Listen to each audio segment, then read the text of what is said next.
buenos días, amigos televidentes. Buenos días.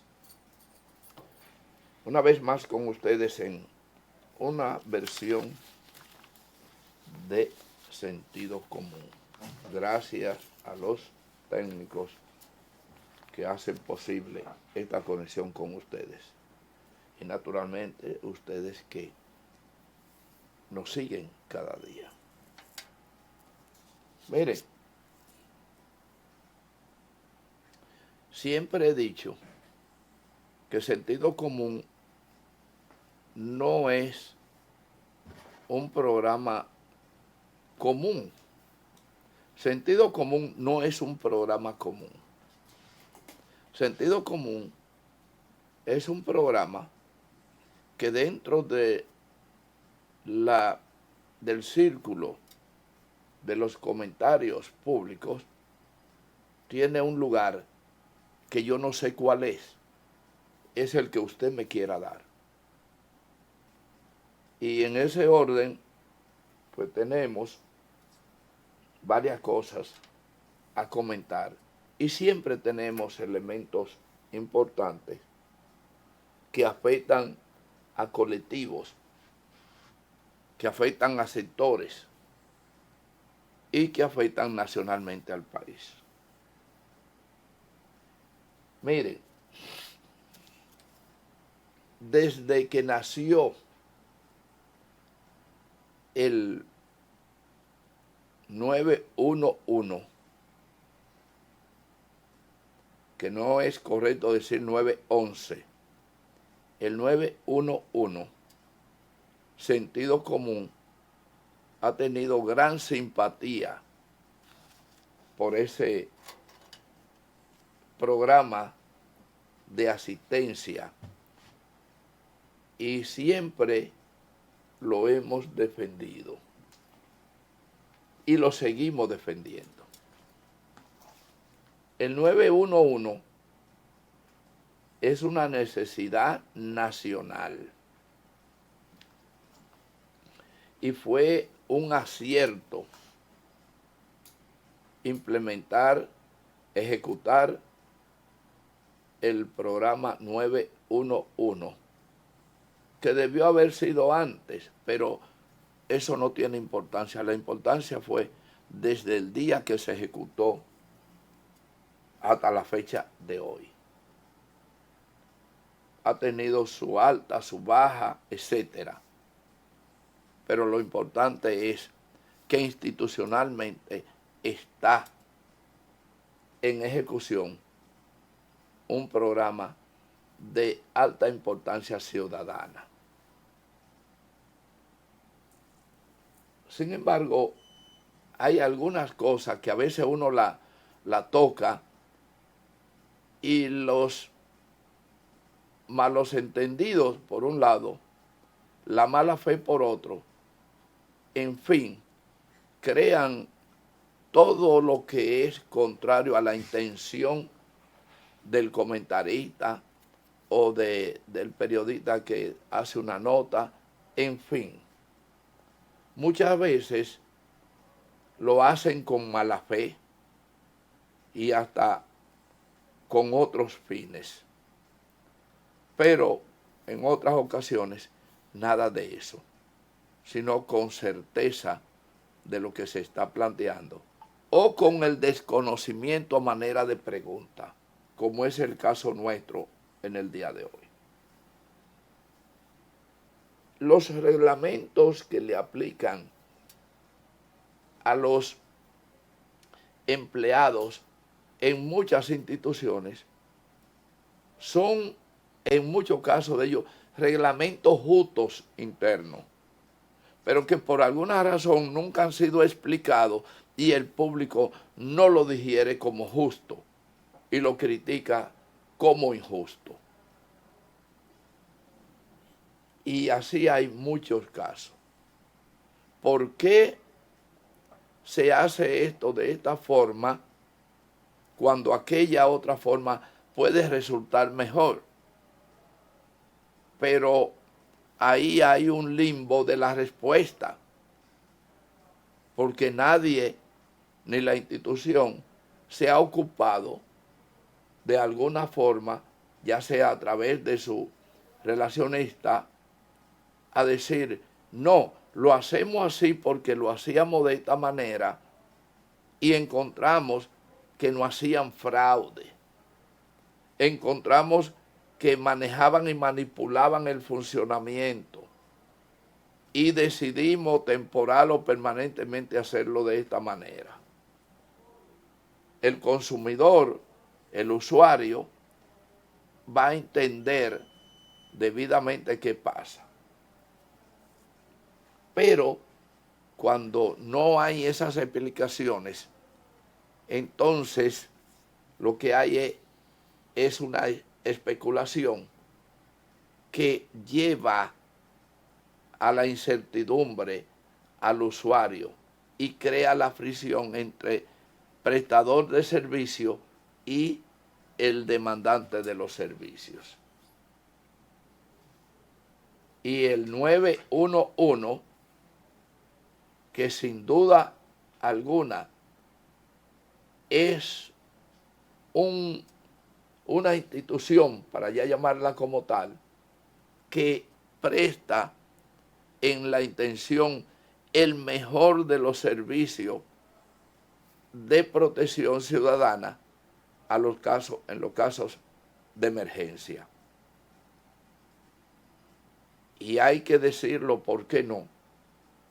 A pesar de que, como es en la República Dominicana, muchas veces aquí se tiende a politizar las cosas que no tienen dónde colocar el letrero político, donde usted no puede ponerlo, pero se buscan una manera para ponerlo. El 911 es una institución que no debe tener color ni partido. Y no importa quiénes trabajen, ni de qué partido sean, porque ahí debe quedarse todo en el sentimiento humano. Usted puede ser lo que usted quiera, pero en el servicio, en este caso del 911, usted es un servidor ciudadano. Y que sepa yo, nadie está impedido del uso de su derecho ciudadano porque piense de alguna manera. Y ya hecho toda esta introducción, vamos a hacer una simple pregunta. Y se la hacemos no necesariamente a los ejecutivos del 911. La hacemos a cualquier persona que pueda explicarnos, pero que nos pueda explicar de verdad, no con la suposición. Miren, señores, de acuerdo a la ley de tránsito existente, que ahora no sé su vigencia, cuando usted atropellaba a una persona, debía llevarlo a un hospital público, si lo llevaba, y no a una clínica privada. Eso, en una ocasión, hace años, vivimos una experiencia en ese orden. Llevamos a una persona que aparentemente habíamos atropellado, pero era un motorista que se atropelló él mismo, pero con nuestro vehículo, y de cierta forma quedó bastante lesionado. En ese entonces lo llevamos a una de las mejores clínicas del país. A una de las mejores clínicas del país. No existía en esa época clínicas renombradas como hoy. Y a esa persona contratamos al mejor ortopeda que había en la capital, para no decir en el país. Pero era probablemente uno de los mejores del país. Y ese ortopeda fue a esa clínica a darle atención permanente a ese fulano. A la familia le dimos dinero con el fin de que hiciera gestiones y todo eso. Y tratamos a ese señor en una suite de la clínica como un rey, con los mejores médicos y todo eso. Al tiempo prudente, los médicos le dieron de alta y comenzó, se recuperó perfectamente y ocurrió que posteriormente nos demandó ante la justicia bajo el argumento de que lo atropellamos y lo dejamos abandonado. Y no hubo manera ante el juez presentarle que no fue verdad. Primero, que fue su culpa, y segundo, que no hubo ningún momento de abandono, al contrario. En ese entonces mi esposa, que ayer, dicho sea de paso, cumplió años de su fallecimiento, e iba a verlo y a llevarle cualquier cosa a la clínica. Señores, estoy haciendo un relato de gran importancia para aplicarlo hoy. Pues ese señor, ya restablecido con la atención nuestra en medicamentos, médicos y dinero, pues nos demandó ante los tribunales por abandono, como ya le dijimos. Pero el juez no tuvo forma, porque aquí no peleé. Por eso es que mucha gente dice que cuando tiene un accidente con un motorista, le pasan por encima, porque es más barato matarlo que atenderlo. Es lo que dicen, no es lo que yo estoy diciendo, pero es lo que dicen. Que es mejor matar a un motorista que tiene un accidente contigo que atenderlo. Y eso es producto de una mala administración de justicia. Porque a un motorista en los tribunales nadie le gana. Porque los jueces, inconsciente o consciente, vivieron y viven favoreciendo los atropellos y el mal uso de la vía pública que hacen los motoristas. Entonces, esa demanda fue una demanda de largometraje, porque entendían que nosotros haberlo llevado a una clínica y contratar los mejores médicos para que lo atendieran, era porque teníamos dinero. Y en esa misma forma, los abogaduchos que lo asistieron nos demandaron por una altísima suma millonaria, cuando nosotros apenas teníamos el valor de trabajar para sostenernos. Y eso nos dio mucha lucha. Y voy a decir aquí lo que ocurrió. Fueron tan tenaz, no importaron las pruebas que se presentaron a través de los abogados de mi seguro y de la defensa,